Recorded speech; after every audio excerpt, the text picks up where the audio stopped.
What are angels in the original Bible? What is an angel in real life? How can I recognize an angel?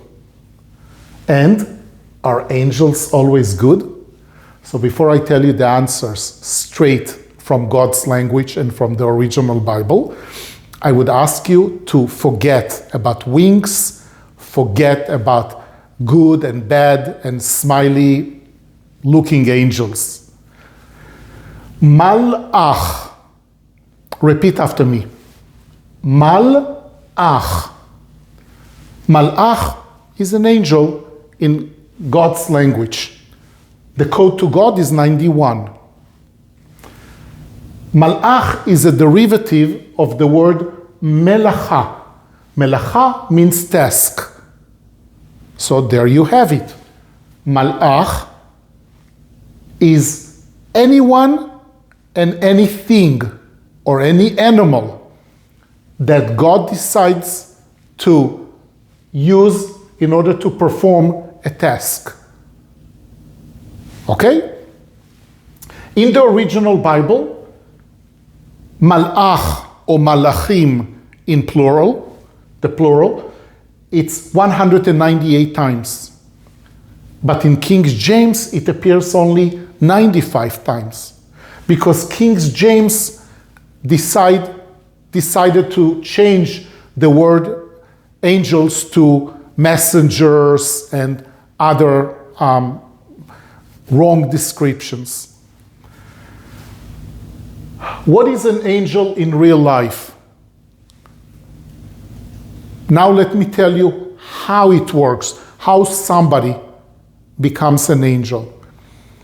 Basically, the Spirit of God gets into the human or the animal for 1 second or maybe for 3 years. And for that time, that person will do something out of character to serve God and perform the task. About a week ago, I watched on TV, in the news, a man that saved a 5-year-old or 6-year-old girl on the street from, she was about to be hit by a car.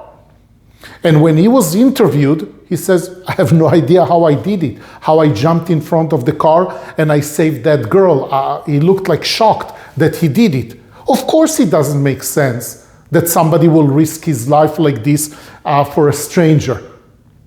And how did he know to jump within a second? Because the Spirit of God was in him for that very brief moment. When he was done, the Spirit left. But it's not always like that, and that's what I will explain you here. How can I recognize an angel? Because somebody will do something out of character.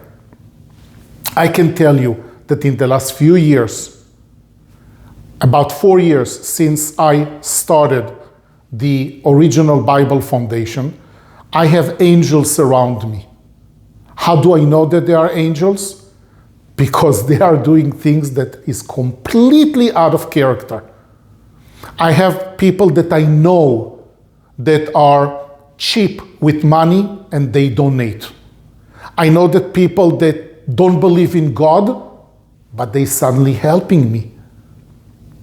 So when I see somebody completely out of character doing something like that, I know that this is an angel. But it can be also an animal.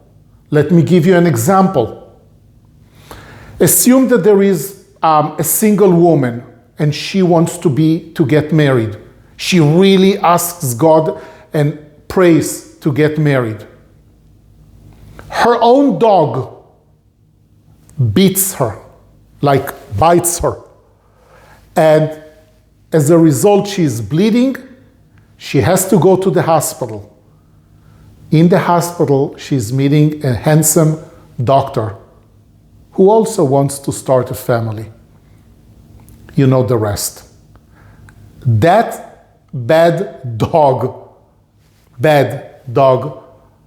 actually is an angel.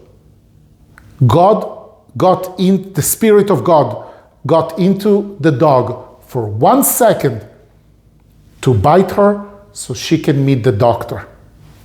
And that gives you the answer to, are angels always good? So the answer is, they are doing something that God wants. And God always does things for the greater good. Always for the greater good. Some angels will do something that we consider not good, and it's not because they chose to. It's because God assigned them to do that. For example, somebody got into a crash, into an accident, a car accident. The person was alert. The person says, I don't understand what happened. But as a result of the car accident, other good things happen to other people. And that's what an angel is.